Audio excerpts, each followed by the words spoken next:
Good morning. Today we're doing 24 hours of Swedish food as a Swedish person living in Berlin right now with my mom here to visit for the weekend. We're gonna cook some traditional dishes together, and for breakfast I'm gonna teach you how to make the perfect Swedish pancakes.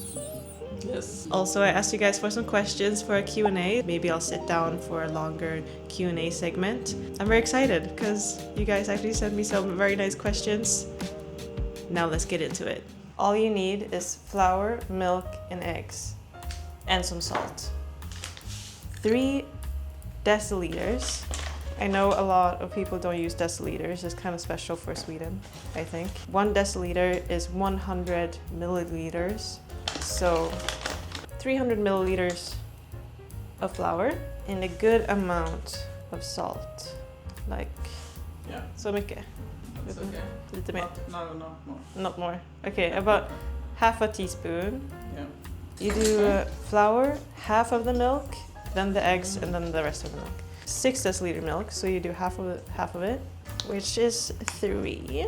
So yeah, this is when you unwhisk the clumps, and then you do Eggs. the eggs. Yeah, I feel like as a child we would have pancakes for lunch a lot of the time. Like it was like, do you want pancakes as lunch? And it's like, yay! So I know how Pancakes. to make pancakes. Yes, of course. Är I think you can add eggs. Okay, at the hold, so there's no shell. I can save if there's shell. Yeah. 3 eggs. So the ratio is very simple. 3, 3, 6. Ooh. And dry. What did we have with the pancakes when you were a child? We eat it with jam and sugar. Or sugar. They always ask, do you want jam or sugar with this one? And I say both. On fancy times, you also have whipped cream, which we will have this morning. And now we put the rest of the milk. I think your dad made most of the pancakes. Yeah, I just remembered making pancakes. My dad is a chef. Very good chef. But my mom is also very good at cooking. I learned from the chef. Yeah. And it's a very thin batter, like crepes. But now you need to let it rest for 10 minutes at least. Also, here's a little trick to make it fancy. Sometimes I do this. It's not traditional, I think, but I like a little hint of cinnamon. Not too much. It shouldn't like taste like cinnamon, but it kind of brings a warmth to the batter. You want to add any butter in the smet? Butter in the smet? A little bit, I think. Yes. Some of you may know I don't drink a lot of coffee, but if I do, it's normally decaf because I can't really handle the caffeine. But Sweden has a very huge coffee culture. Most Swedes drink coffee throughout the whole day, many cups. And it's normally filter coffee, like in like a machine, but we don't drink that much coffee, so I am using a mocha pot. I'm debating if I want to do the real coffee or not, but that might just end up in me kind of having a little breakdown later in the day. So I think I am doing decaf, just for my own mental health.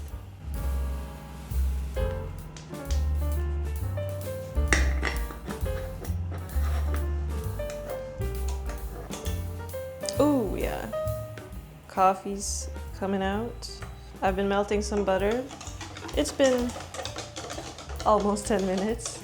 So sometimes you can melt like a tablespoon of butter and pour it in the batter, just for some extra lusciousness, I guess. Oh, it looks perfect. I've never made this perfect mocha before. Wow. Now, of course, famously, the first pancake is never very good, but we'll see. I like to measure with the deciliter. But the trick is, you want to swirl and get high up on the edges. There we go.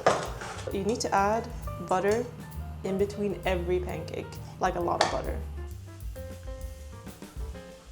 All right. Du vill ha lite också?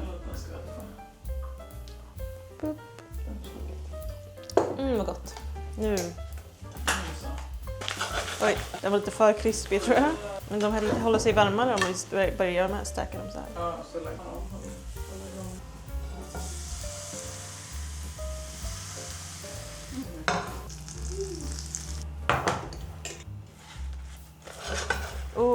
Okej, så ska den se ut. Gott. I'm just trying out. Get into a rhythm. Flip the other. So this is what you want. The edges are like almost like lace-like, and they're super crispy. Like a very light crisp. This is how you roll it. How you prepare the pancake. Put some jam inside. Some jam in the middle. And then roll it up like a little roll. That's how you eat it. I had to make a snack pancake as well.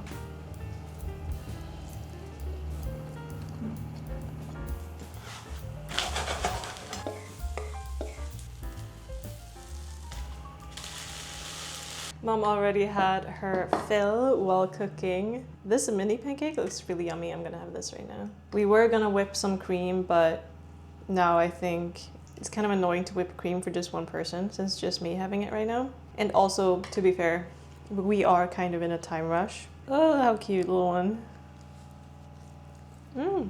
Because we have like facial appointments, face massage, anti-aging. I'm gonna finish this and then we need to get going. Yum. This is perfect food for school trips because you can roll them up, pre-roll them, put them all in a Tupperware.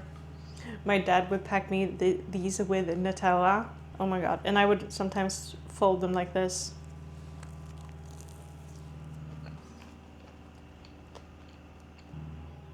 Coffee came out so good. I'm gonna eat one more and then we need to go.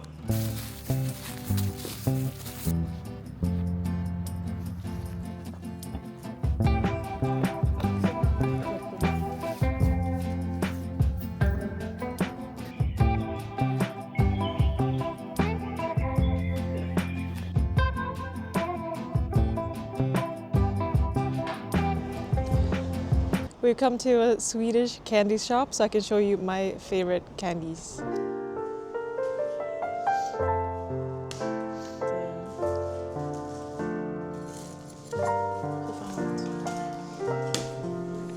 De här är jättegoda.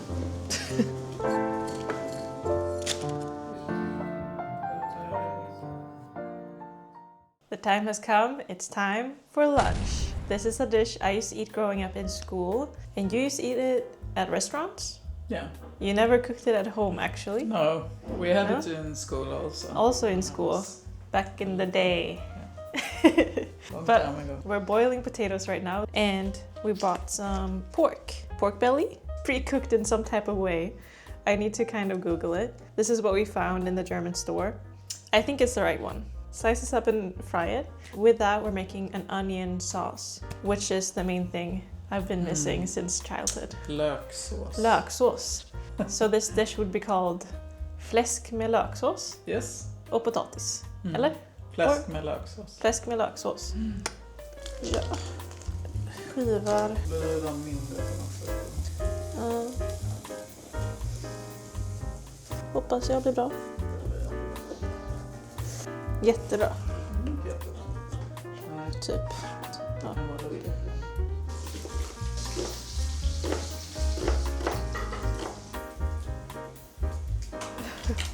Ska jag ta?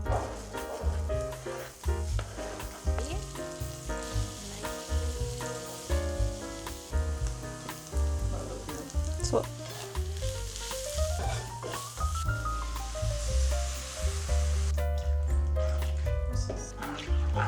Some milk, some whipping cream. Så. Gud vad gott. Det räcker alltså. Så har fan inte det. Lite smaksinne. Nej, du får. Bra. Inte så stora. Så. Jävlar. Bra konsistens. So, this looks so nice and nostalgic. Got a bite with everything. Get on there. So nice. And we really succeeded with the onion sauce. Just creamy onion flavor.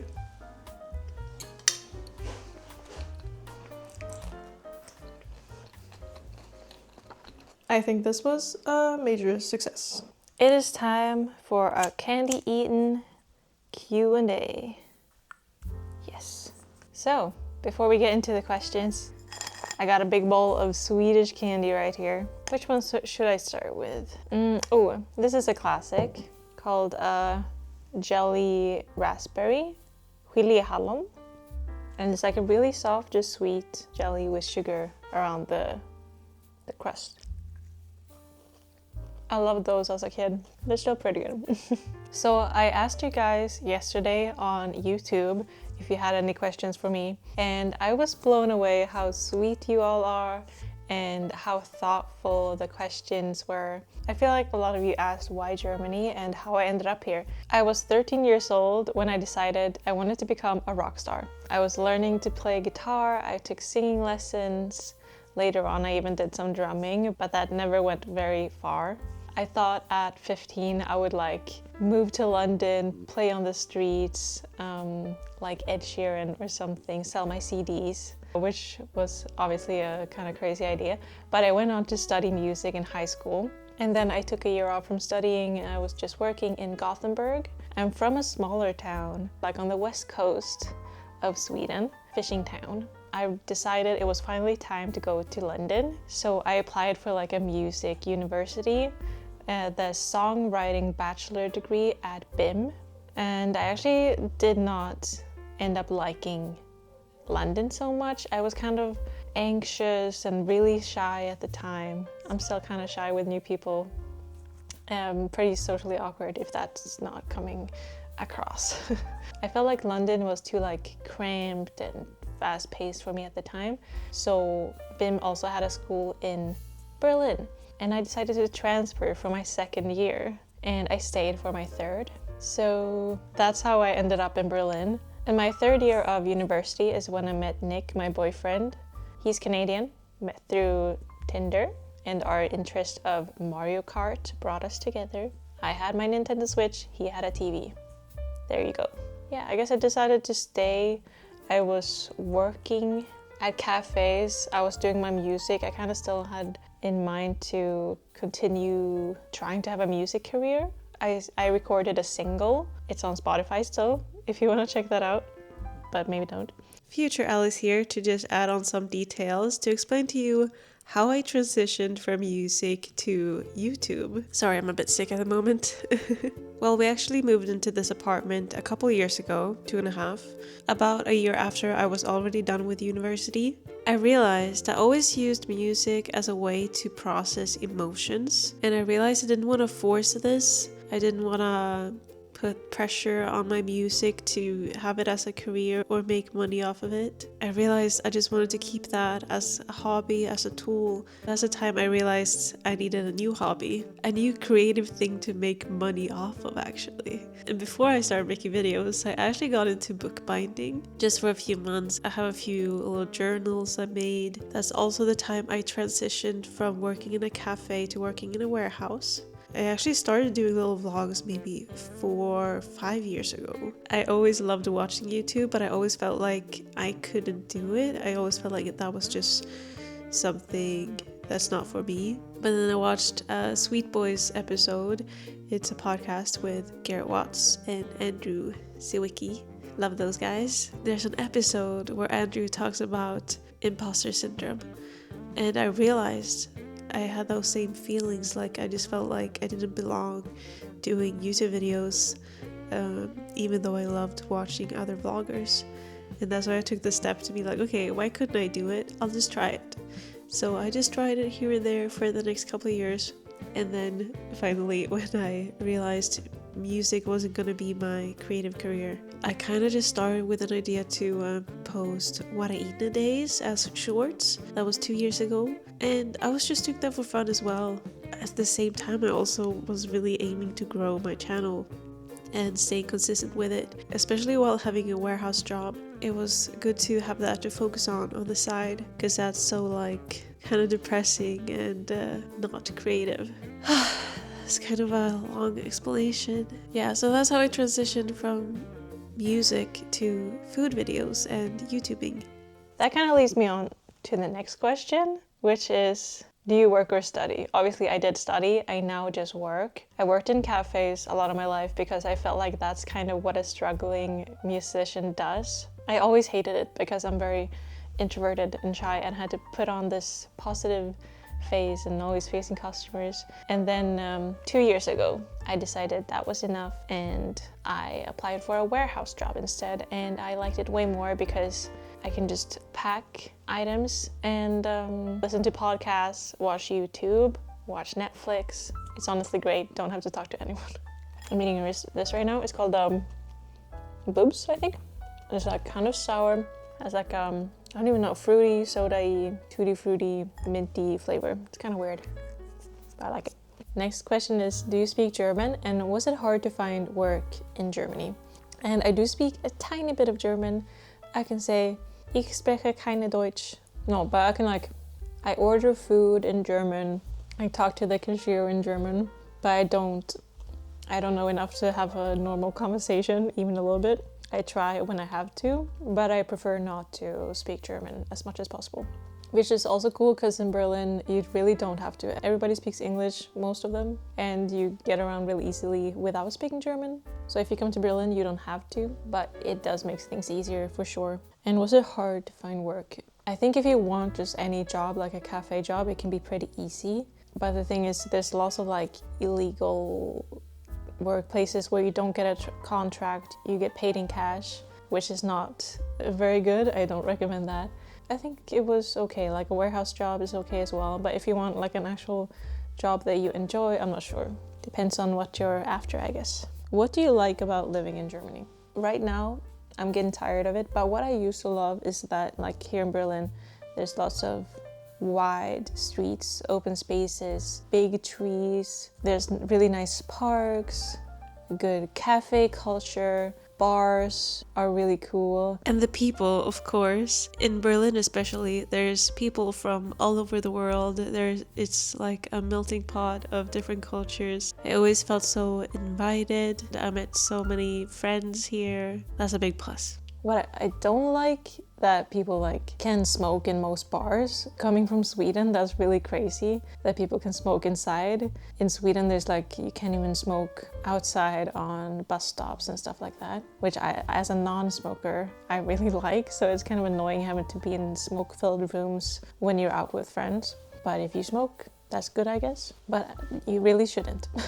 Yeah, so those are the things I like and I still like.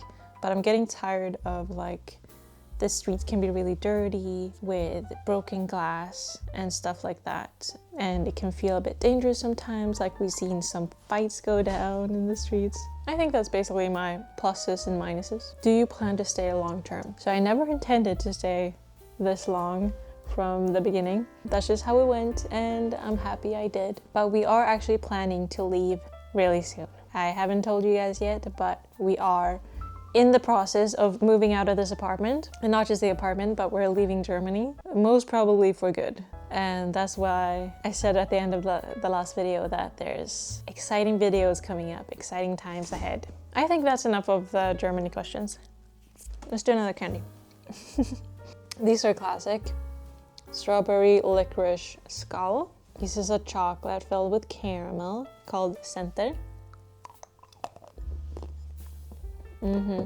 I hope I answered those questions well enough. I hope it made sense. I got one asking about my favorite movies and books. And recently I've been reading the Dragon Ball manga and Dragon Ball Z. I loved anime and manga growing up, mostly anime as a teenager. I was watching a lot of Naruto and One Piece and a lot of those kind of classics from around the 2000s, I guess. But my boyfriend's been showing me some older stuff like Akira and Dragon Ball, which I somehow missed. I've also been reading the Avatar series, which is good. I'm finishing the 4th book. Not my favorite, but they're just kind of fun. Dune. I love the Dune movies. Oh, and I love stupid movies like Journey to the Center of the Earth with Brendan Fraser. The Mummy, also with Brendan Fraser, and like Arnold Schwarzenegger movies, like Total Recall. So good, so good. And a classic book I really like is Brave New World. Classic, really good. I cannot believe I missed to mention Twilight. I've been a hardcore fan since I think the second movie came out in theaters. I watched the first one at a friend's place and fell in love. I read the books over and over. By the time the third one came out, I saw that like in the theaters several times. I lost count of how many times I watched them. Team Edward, obviously. Duh. I still rewatch them every year. I love Twilight. Zodiac sign? So I'm a Leo. I'm not very into zodiac signs, but I'm a Leo. And then my second one is like Libra. It's either my moon or rising, right? Is Libra, which I've heard a lot of people say. People who just met me think I'm more a Libra, who are into zodiac signs. Some people are like, oh, you're so like a shy Leo. I don't know. And my third one is like Aries. So I got 2 fire signs. Anyway, let's break it off with one more candy. These ones. Sour kind of gummy. It's a harder one. It also tastes like soda, bubblegummy flavor. Let's move on. A couple of people asked what helps me maintain a healthy relationship with food. I mean, mainly just loving food, right?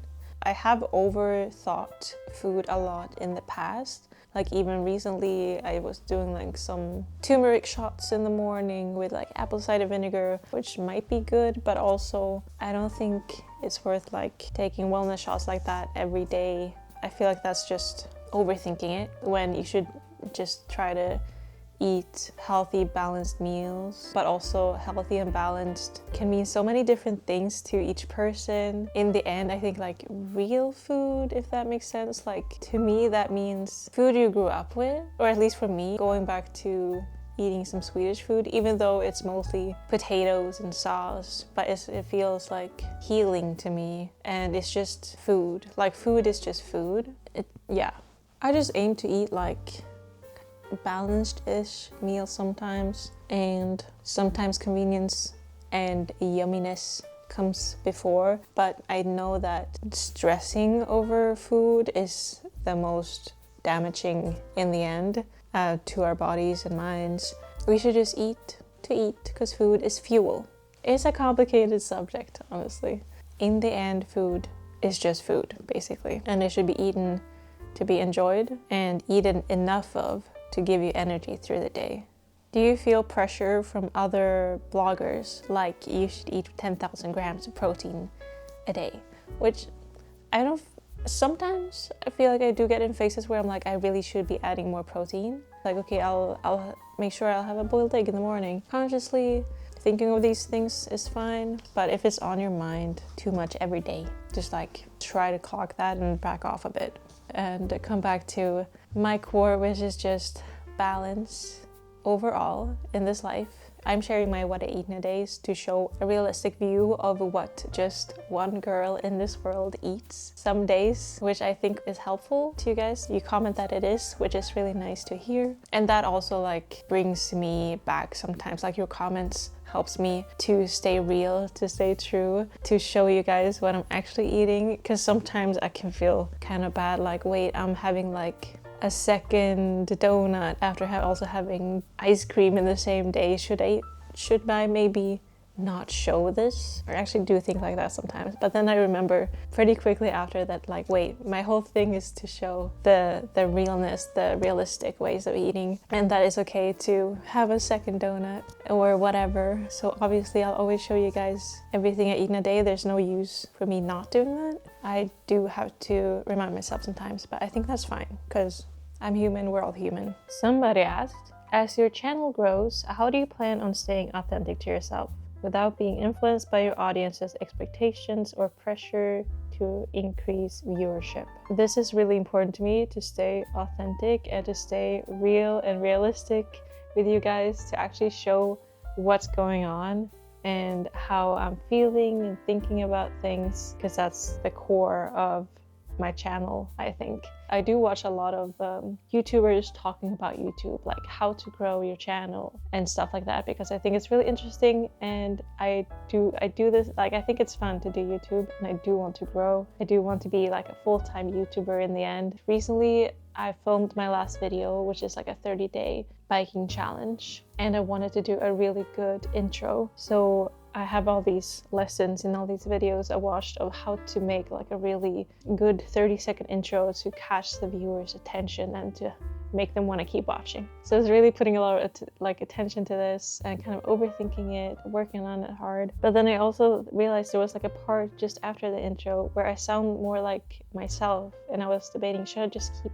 that part where I sound like myself and cut out the other too YouTubey stuff? It's okay to want to catch new viewers and then at the same time show yourself so that they'll get to know you and want to hopefully stay with me for me. Last question. Did anything paranormal happen in your apartment? Since I am living in a really old apartment. I live in an Altbau, it's called here in Germany. And a lot of Altbaus are like refurbished or like well taken care of.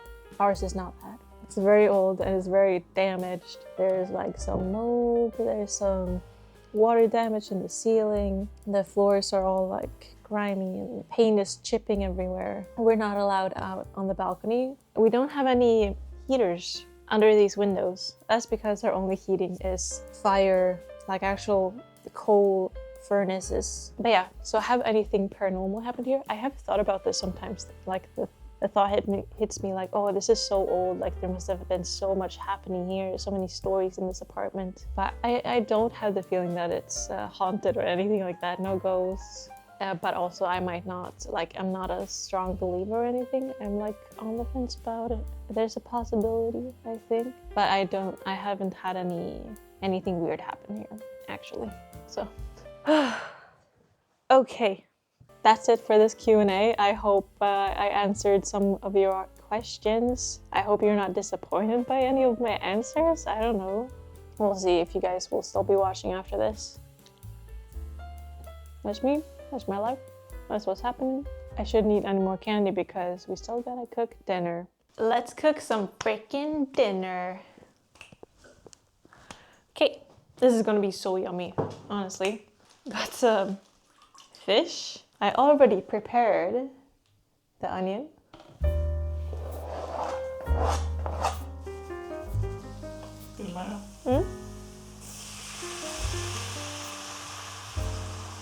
Wow. Ja, varför inte? Oj.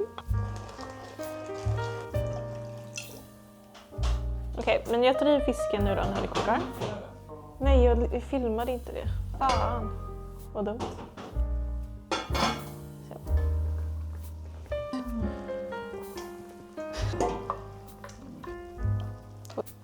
So, delicious guys, delicious.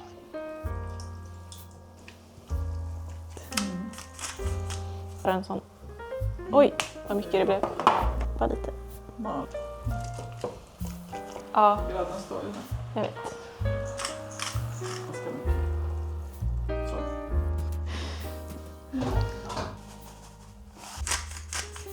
Jag bara slänger in det. Så. Det ser jättegott ut. Ja. Ska jag lägga på så? Mycket så också.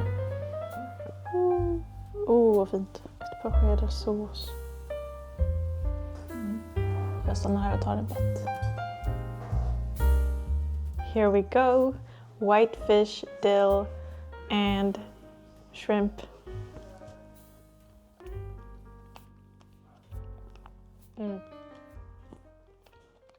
I'm so happy because the Swedish candy store also had Dipp mix, which is a powdered spice mix to make a dip for crisps or chips. So we would call this chips och dipp for chips and dip.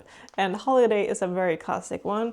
It's a mild paprika and onion flavor. Looks like there's some like jalapenos too. It's very delicious. And you mix this with sour cream, how much? 2 to 3 deciliters. This is 2 deciliters, 200 grams, see? I might do a little bit extra like creme fraiche. Come over here. I'm so excited because like this is something we would have, chips och dip, on like every Friday night with the family, 2 cans of chips, dip or 2, some chocolate, some cola or Fanta, watching the TV show, whatever TV show was on, Idol, Let's Dance, Talent. They also had Kexchoklad, which is this wafer chocolate. I'm gonna save that though. Today's been so nice. It's been so good to just eat well, eat real meals. Nostalgic foods makes me feel so good. Just home cooked meals. Oh, it smells delicious. Can you smell that? It would be easier to do in a bigger bowl. I really hope you guys enjoyed this video. It was a lot of fun to film and I hope the Q&A was okay. I don't know, kind of overthinking it. I should have answered better somehow, I don't know. Hopefully you feel like you know me a bit better. Please tell me a bit about yourself in the comments below. I'm very curious to hear about who my viewers and subscribers are in this world. I bet you're all cozy, wonderful human beings, just trying their best, which is amazing. Wanna try? And I just got some salted ruffled chips. I feel like ruffled goes so well with dip.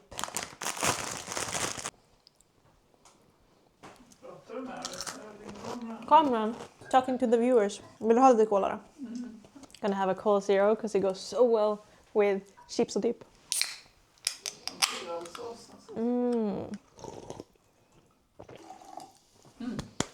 Okay, thank you guys for watching. I hope you enjoyed it and I'll see you again soon in the next one. Bye bye! Say hej då. Hej då. Hej då! Bye bye.